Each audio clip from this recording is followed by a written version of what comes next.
Hello beloved souls, thank you for tuning into the Spiritual Podcasts channel.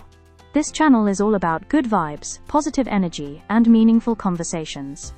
To keep this space welcoming for everyone, I kindly ask that comments stay respectful, kind, and in the spirit of the content shared here. I reserve the right to delete any comments that don't align with this intention. No hard feelings, just protecting the vibe. Thanks for being here and spreading the light. Please be cautious of anyone claiming to represent Spiritual Podcast and asking you for money, donations, or personal information.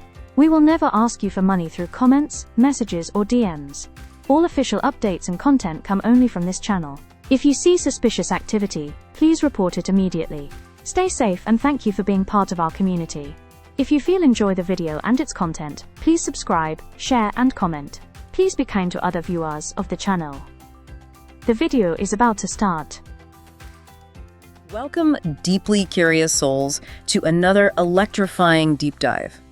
We're really getting into the fabric of existence today. I'm genuinely thrilled because the source material we're about to unpack is, well, it's truly monumental. We're digging into these profound excerpts from Ultimo aviso eos retardatários.wev. That translates roughly to last warning to the latecomers. And honestly, this feels like more than just an audio file. It really comes across as a direct cosmic message, doesn't it? Like a revelation about a transition happening right now. It absolutely does. And what's foundational here, I think, is how the source presents it. It's not framed as just a possibility or some philosophical idea. No, it's framed as a decree already established by the Creator for Earth, for all of us. A decree, that's powerful language. It is. It suggests this isn't just some random event, but an evolutionary leap, an unavoidable reality we're living through. The source even mentions a very specific, unavoidable choice that cannot be postponed. A choice that cannot be postponed. Wow, okay. Yeah, which makes this deep dive incredibly timely, really urges you to engage with this consciously. Okay, let's unpack this then. So, the core message is humanity at a crossroads. A huge one. We're talking about a grand separation, an inevitable transition to a promised golden age for Earth. So our mission today is to explore what that transition actually involves, right? Who are these retardatários, these latecomers or lagging souls? What happens to them? And critically, what does all this mean for you listening right now? We want to pull out the surprising bits, the deep insights. And the urgency. There's definitely a sense of personal urgency in these teachings. Absolutely. So let's jump right in. Section 1. This inevitable cosmic shift. The inevitable cosmic shift, Earth's grand transformation. Okay, the grand announcement. The source talks about an inevitable cosmic cycle. And decree already established by the Creator for this planet. What does that really mean, an inevitable cycle? Well, it suggests something beyond human control, doesn't it? A universal rhythm, like a pulsation that governs how planets, how consciousness itself evolves over vast timescales. So like a divine plan unfolding, something set in motion eons ago. Exactly. Yeah. Not random. Structured. A deliberate step towards this promised golden age. Right. It's presented almost like a cosmic clock striking a specific hour, an hour that can't be missed. And Earth is just one part of this larger cosmic dance. That's the implication. If we connect this to the bigger picture, Earth's transition is part of a much larger universal order. Think about planetary evolution. Worlds, like beings, go through cycles. Learning, maturing, refining. Okay, so Earth is like graduating. In a sense, yes. Yeah. Graduating from being primarily a schoolroom for certain kinds of lessons. And this involves the source as a necessary division. Necessary. Why necessary? So the divine plan can advance without further delay. That's the direct quote. Imagine like an orchestra trying to play a new piece. If some instruments are consistently off-key... You either retune them or they have to sit out for that piece. Precisely. It allows the harmonious progression to continue. It's about energetic recalibration for the whole. Not punishment then, just necessary adjustment for the planet's path. That's how the source presents it. Optimizing the environment for all souls involved ultimately, and letting Earth reach its higher destiny. And what a destiny. The source says the purpose is to release this planet for its full glory. It paints this picture of the new Earth as a sacred planet, a living temple of light. A living temple of light. Yeah, and even a cosmic radiation point for other galaxies. Right. That's mind-blowing. It really is. Think about what sacred planet implies. A world vibrating at a much higher frequency, imbued with divine energy. And a living temple suggests the planet itself becomes a beacon, a conduit for consciousness. Right, where life is lived in communion with spirits and cosmic radiation point. That suggests Earth has a role beyond just us, right? Illuminating other systems. That's the idea. Sending out wisdom, energy, templates for life. When you compare that to, well, our current reality, the conflict, the division, the environmental stress. The contrast is stark. It highlights the sheer scale of the transformation being described. It really makes you think about what that would feel like. A fundamental shift in the planet's very nature. Which brings up that question. Yeah. What does it mean for a planet to become a temple? The source says it's a shift away from being primarily a classroom for painful learning. Painful learning, like learning through conflict, suffering, duality. Exactly. Learning through contrast, through karma. The idea is we're moving beyond that primary mode. Towards being a beacon of light instead. Right. And if Earth is radiating light to other galaxies, think about the inhabitants. What kind of beings would live there? What would their role be? They'd have to be aligned with that purpose, surely. Conscious co-creators. You'd imagine so. Perhaps living in ways we can barely conceive advanced harmony, maybe telepathic communication. Societal structures based purely on love and universal law. A world driven by service and co-creation, not survival and conflict. A profound spiritual maturity. That's the vision. And this ties into the promise. The time of painful learning comes to an end and a new cycle of glory begins. So, painful learning. That's the cycles of war, ignorance, suffering from separation, fear, ego. All of that. The karmic loops that repeat lessons until they're learned. Much of human history, frankly. And the source implies we're moving into a new era, free from that kind of pain and ignorance. Free from it being the dominant mode of learning. It suggests growth through joy, harmony, conscious creation instead. Like graduating from a tough school. Exactly. It connects to humanity's collective maturity. Are we ready for a higher vibrational state? We're ready to learn differently. Yes. Ready to operate from wisdom, love, unity, rather than conflict and separation. The source suggests this isn't just an external change. It reflects an internal shift in the consciousness of those who remain. So it's an inside-out process. We mature, the planet shifts. Or perhaps we must mature to shift with the planet. A co-evolutionary process. The division of humanity, the retardatários, and their new path. Okay, now we get to this potentially challenging part. The retardatários, which translates as latecomers or lagging souls. Here's where it gets really interesting. The source defines them directly.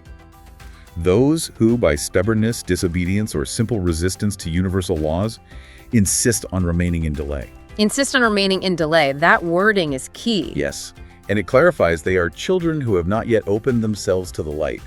There's a tenderness there, no judgment really. It paints a picture of arrested development, perhaps, or just an unwillingness to keep pace with the acceleration. Right, like a student who just won't engage despite the opportunities. Not bad, just out of sync.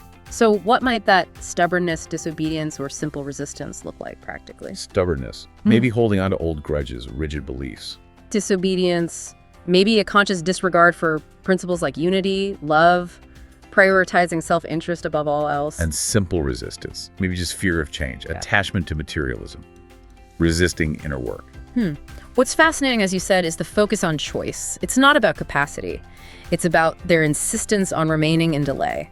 A pattern of choices, keeping them out of sync. Out of sync with the planet's rising vibration. Exactly. Spiritually, energetically, maybe holding on to fear, judgment, anger, resisting growth even when the path is shown. Like resisting spiritual gravity, you could That's say. a good analogy.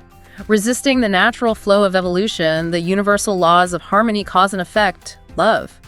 The source emphasizes it's their insistence. It puts the responsibility firmly on free will. Okay, and this is so crucial, the source is absolutely clear. They will not be destroyed, for divine mercy does not abandon any being. A vital point. It counters any fear of annihilation or damnation. Completely. It highlights benevolence, mercy. Every soul is cherished. So what happens then? They will be conducted to other abodes, to other worlds within the universe. Conducted, guided, not thrown out. Exactly. A compassionate rerouting to an environment suited for their current stage. Like finding the right classroom for every student, no matter their pace. Yes. So they can continue their journey without holding back Earth's ascension. Which connects to that bigger picture understanding of cosmic justice and mercy, doesn't it? Yeah. Continuous evolution for all souls. The universe as a vast school system. Everyone on their own curriculum, moving at their own pace. And these new worlds, they will serve as appropriate schools for their current level of consciousness. optimal learning environments. Tailored to where they are, not punitive. Ensuring every soul progresses, just maybe not here on the ascending earth. No one is lost or abandoned, just their classroom changes. Cosmic compassion. And the source says explicitly, there they will have the chance to continue learning, maturing, and expanding at the pace their choices permit. So it's still about growth, still about evolution. Yes, and it even gives an example. One of them is called Excelor, an orb destined to house those who have not yet made the necessary effort to elevate their vibration. Excelor. Interesting. A specific destination. It paints this picture of tailored cosmic classrooms, doesn't it? Different planets for different lessons. Maybe lessons focused intensely on unity or overcoming self-interest. Things that were perhaps resisted here. A customized curriculum for spiritual growth. Which raises that question, why create separate learning environments? Why the division? And the source actually answers that, posing a question from the Ascended Masters. Ah, yes. Why should Earth continue being a classroom for souls who insist on remaining in delay, if already exists for them a new planet, radiant and beautiful, as pure and bright as Earth was when Helios and Vesta conceived and created it in splendor? That's such a powerful statement. It underscores the logic, the efficiency of the plan. And mentioning Helios and Vesta, that adds cosmic depth, right? Referencing Earth's pristine creation state. It does. It emphasizes Earth's original potential, its high destiny. Holding it back indefinitely doesn't serve the larger plan. So the decision by the hierarchy, made in infinite goodness, isn't abandonment. No, it's providing another field of learning, a new cosmic classroom, perfectly suited. Pragmatic and compassionate, allowing Earth to ascend and ensuring these souls continue their journey appropriately. Exactly. Optimizing the path for everyone and every planet. The new humanity and Earth's sacred cradle. Okay, let's shift gears slightly. The source talks about root races. Can you unpack that concept a bit? Sure. In many esoteric traditions, root races aren't about ethnicity as we understand it now. They're seen as major evolutionary stages or waves of humanity unfolding over vast epochs. Each race embodies certain spiritual, mental, or physical characteristics building upon the last. Like different phases in humanity's collective development. Precisely. The source mentions the fourth and fifth root races. The fourth often linked to emotional development, Atlantis maybe, and the fifth, our current cycle, focused on intellect, the mind. Generally, yes. And the source says these races have already fulfilled their role of sustaining evolution up to this point. Their part in the relay race is done. In a sense, their primary contribution is complete. So now they must ascend, opening the way for the manifestation of the sixth and seventh root races. Ascend, meaning move on spiritually or transition elsewhere. It could mean both, making way for the next stage. It's a continuous upward spiral of consciousness for the planet and its inhabitants. So humanity evolves in distinct phases, species-level transformations. That's the idea. Collective milestones. Once a race achieves its purpose, contributes its lessons. It makes way for the next wave, better suited for the planet's rising vibration. Exactly. The planet itself is ascending, so it needs inhabitants who resonate with that higher frequency. So the old inhabitants are guided to environments more suited to their current vibration. Right. It's about energetic compatibility. Not replacement, but optimization. And this is where it gets really specific and honestly quite intriguing geographically. The source states, the seventh root race already has its destiny prepared. Its incarnation will take place mainly in South America and especially in Brazil. Wow. That's incredibly specific. Isn't it? It says Brazil, this sacred land over millennia, was safeguarded, purified, and prepared to be the cradle of the new humanity. Safeguarded, purified, prepared over millennia. That implies a long-term, deliberate, energetic management of that region. Like a specific area held in trust, energetically speaking, maybe by guardians or specific ley lines kept clear. Possibly. Protected from heavy karmic imprints that might affect other areas. Energetic sanctuaries. So it's not a random choice, it's a prepared nursery for this new humanity. Which leads back to that question. What does it mean for a land to be sacred and purified in this context? It's about energetic readiness. The source explains why this preparation was needed. Until today, the massive presence of souls from the fourth and fifth races prevented the full manifestation of the sixth and seventh. Ah, like an energetic traffic jam. The density of the current vibration was too heavy. That seems to be the implication. You wouldn't plant delicate, high-frequency seeds in dense, unprepared soil. So the Great Separation allows this energetic clearing. Yes. It clears the way for these higher vibrational energies, these new root races, to anchor and manifest fully in their designated birthplace. Without interference from lower discordant frequencies. Foresight and stewardship in action? It appears so. So, who gets to be the pioneers? Who leads the way on this new earth, in this sacred cradle? The source is quite clear. Those who adjust to the laws of light. Adjust to the laws of light. That brings it right back to personal choice and responsibility, doesn't it? Absolutely. It's not external selection, it's internal alignment. A conscious, sustained effort. You have to actively choose to align with a higher way of being. It's presented as an invitation, really. An urgent one, perhaps, but still an invitation to participate consciously. So what are these laws of light, and how do you adjust to them?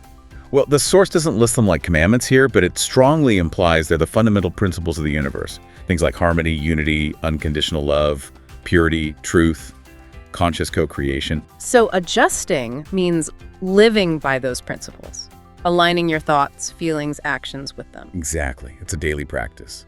Self-refinement. Consciously choosing love over fear, unity over separation, truth over illusion. Like cultivating empathy because of the law of one, or acting intentionally because of karma. Precisely, becoming a living embodiment of these higher principles. Which I imagine leads us into the next part, the responsibility that comes with knowing this stuff. Absolutely. Knowledge isn't passive here. The weight of knowledge, responsibility, and transformation. Right. This is so key. The source lays down this principle.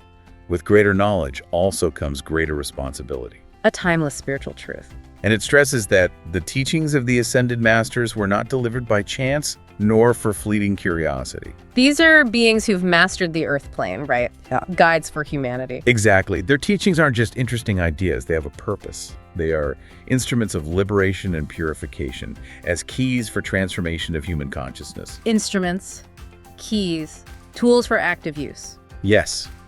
It's a direct call to action. If you encounter this wisdom, you're meant to do something with it. Which underlines that distinction between just knowing something intellectually and actually applying it. Right. The source isn't interested in armchair philosophy. No, it's about practical application for real interchange. Liberation and purification aren't passive states. Liberation. Yes. Shedding ignorance, fear, ego attachments, karmic baggage. Yes. And purification. Cleansing your energy fields, emotions, thoughts of negativity, and distortion. It's about conscious evolution, actively participating in your own spiritual growth, using these teachings as a guide. Precisely. Embodying the truth, integrating it, not just understanding it. Like the difference between reading the recipe and actually baking the cake. A perfect analogy. And the source gets specific on how to apply it. What are the action areas? It lists 3. Control of thoughts, of feelings, and for the expansion of the light of the heart. Okay, concrete steps. Let's unpack control, not suppression, right? Definitely not suppression. More like conscious direction. Choosing higher vibrations. Mastering your inner state. So for thoughts, mindfulness, challenging negativity, focusing on gratitude, like tending a mental garden. Yes, and for feelings. Yeah. Processing emotions consciously. Releasing trauma. Forgiveness. Cultivating compassion, joy, peace. Taking charge of your emotional climate. Exactly, and expansion of the light of the heart. That sounds like cultivating unconditional love, empathy, service, radiating peace. That's how it reads. Active, consistent engagement with your inner world. Self-awareness is key. And these 3 things, thoughts, feelings, heart light, they're all interconnected, aren't they? Deeply. Negative thoughts fuel negative emotions, dimming the heart. Positive thoughts uplift emotions, expanding the heart's light. It's holistic. You need to work on all levels for that vibrational lift. And the source is blunt about what happens if you don't apply this knowledge. It says, it will ultimately be useless to the one who received it. Stark, isn't it? But clear. Hearing or reading isn't enough. Integration is demanded for readiness.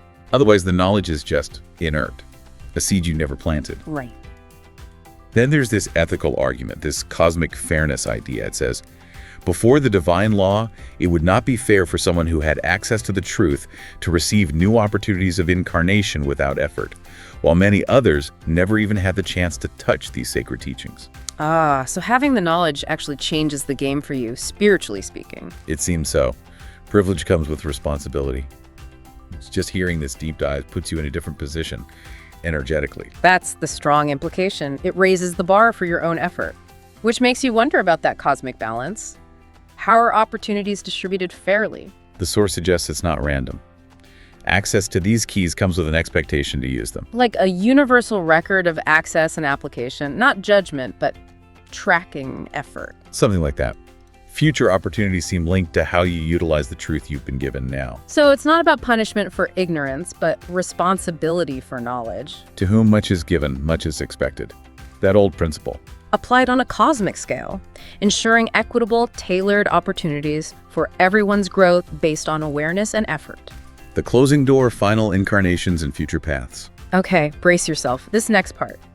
It feels really significant, personally resonant for potentially everyone listening. The source states, quite impactfully, the door of incarnations on Earth has already been, in large part, closed. Wow. Closed. That's definitive. Isn't it? So what does that mean for us right now? The source says the direct consequence is many of those who are today living their lives on this planet already experienced their last incarnation here. Their last time on Earth. Yes. Think about that. It makes this lifetime critical, utterly pivotal. No more next time on this particular stage. The window is closing. It really drives home the urgency, doesn't it? Seize the moment. Evaluate your choices, your alignment now. That sense of finality. Yeah. It definitely accelerates the need for conscious choice and action. Yeah. It underscores why that great separation is happening now, if it's the last chance for many. Then the time for stubbornness, disobedience, or simple resistance is over, if you want to stay with the ascending Earth. No more spiritual procrastination. The stakes are your planetary destiny, according to this source. A powerful catalyst for introspection and commitment to growth. Every choice matters intensely now. So, for those who do want to remain, who want to be part of the renewed Earth, what's required? The source gives a clear blueprint. Only those who manage to harmonize their bodies, purify their emotions, and elevate their vibratory frequency will have the right to return. Harmonize bodies, purify emotions, elevate frequency. Let's break those down. Okay. Harmonize their bodies. This sounds like more than just physical health, treating the body as a sacred vessel. Right. Conscious nutrition, maybe gentle movement like yoga, time in nature, rest, mindful of energies around you, creating an internal space for higher vibes. Makes sense. Then purify their emotions. This is the inner work, isn't it? Absolutely. Releasing negativity, shadow work, forgiveness, self and others, healthy boundaries, processing trauma, consciously choosing love, joy, peace. Mastering your emotional landscape sounds crucial. And finally, elevate their vibratory frequency. This is the result of the other two. Seems like it. Raising your overall energetic state through practices like meditation, prayer, service, gratitude, authenticity, high vibration thoughts. So it's an active, ongoing process, daily effort on all fronts. Body, emotions, energy, all need to align. Which connects back to that holistic ascension process. You need coherence across all levels to resonate with the new Earth's frequency. Harmonize the body to be a clear channel. Purify emotions to remove static. Elevate frequency is the resulting resonance. These aren't just nice ideas. They're presented as practical steps for spiritual readiness, essential for staying in sync. But what about those who can't or choose not to make this shift now? Are they just lost? No, the source is very clear on this, thankfully. No abandonment, no condemnation. It says, those who cannot give this step will begin their journey in a new orb, carefully prepared for this purpose, where evolution will continue, but in another stage and under other conditions. Loving guidance again, not punishment. Exactly. They will be received on the new star, where they will continue step by step their walk towards perfection. Divine mercy in action. Even if your path diverges from Earth's now, your evolution continues. Maybe these new orbs are designed to teach the specific lessons needed, like focusing on unity if that was resisted here. Or perhaps environments where cause and effect are much more immediate, speeding up certain lessons. A continuation of their cosmic education, just in a more suitable classroom for their current level. Which raises that point about how different stages and conditions cater to diverse needs. It suggests a universe full of tailored learning opportunities. Cosmic differentiated instruction. Oh, I like that. Placing souls where they best fit energetically, where they can best learn their next steps. So everyone is progressing, just at different paces, maybe different locations, on a unique spiral path. Towards that same ultimate goal. Union with the Creator, no soul truly left behind, just lovingly rerouted to their optimal path. The profound meaning: justice, mercy, and union. So let's zoom out. What's the profound meaning behind all this? The big takeaway. The source reassures us. The call is not of fear, but of liberation. That's a crucial reframe, moving away from anxiety about judgment or loss. Towards understanding the freedom, the opportunity inherent in this. It says, the separation of humanity is not a condemnation, but the full manifestation of divine justice and mercy. Justice and mercy, both acting together. Providing a compassionate, logical perspective. It's rooted in balance, love, wisdom, not harshness. Empowering souls to find their right path wherever it leads for now. And how does the source depict this interplay of justice and mercy? Well, divine justice seems to ensure that those who have aligned, who've made the effort, get to experience the advanced, harmonious earth. It's a natural consequence of their vibration. A vibrational match. Exactly.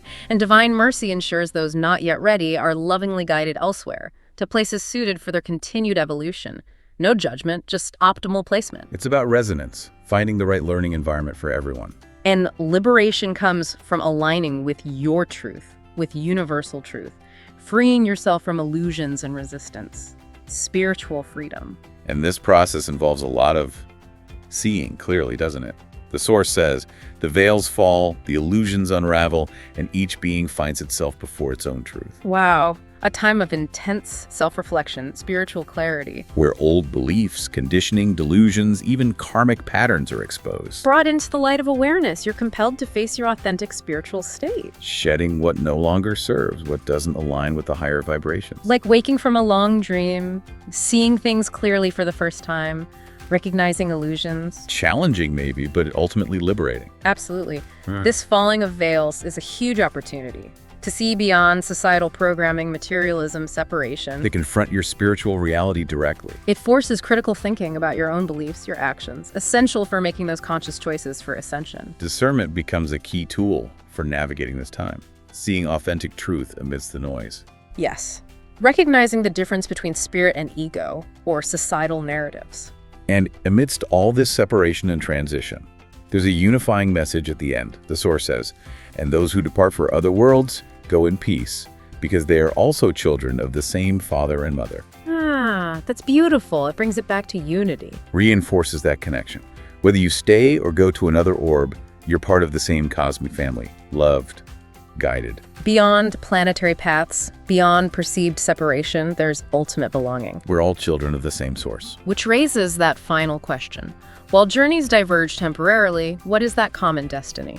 Full union with the creator source. The ultimate homecoming. For every single soul, What? regardless of current stage or location, a state of oneness, bliss, knowing. Merging back into the divine flame, yet keeping your unique spark. It ties everything together, doesn't it? All the details point back to this profound, unifying goal. Hope and belonging for all. The ultimate journey. Wow, okay. That was incredibly profound. A really deep dive into Ultimo Aviso Eos Retardatários .wave today.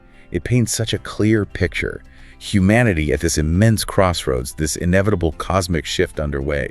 Earth preparing for its golden age, becoming a temple of light. And that involves this necessary but compassionate separation. Right. Some aligning and ascending with Earth, others, the retardatários, lovingly guided to new cosmic classrooms. But the core message isn't fear. It's divine justice and mercy working together, liberation through choice. It's about personal responsibility for your own growth. Exactly. And this isn't just theory, is it? It's presented as a direct invitation, an urgent call to action for you listening now. The source practically begs you to elevate your hearts, maintain your thoughts pure, take care of your emotions, and let the divine flame in each heart shine intensely. Concrete steps, not abstract ideals. Yeah. Harmonize body, purify mind and emotion, let your spirit shine. Because by doing that, by engaging in that inner work, aligning with those laws of light, you become ready to remain on the new earth, the earth promised since the beginning. Your inner state shapes your outer reality, your cosmic path. Profoundly so, according to this source. So what does this all mean for you? Given that the door of incarnations on Earth has already been largely closed, and the path forward here requires harmonizing your body, purifying your emotions, elevating your frequency, here's something to really sit with. What single tangible step could you take today? Maybe a specific meditation, reaching out to forgive someone, choosing a positive thought pattern, spending time in nature to intentionally raise your vibration. And how might that one step not only shape your personal destiny, but also actively contribute to the full glory of the ascension of Earth itself? Really think about it. The choice, the power, it truly is in your hands.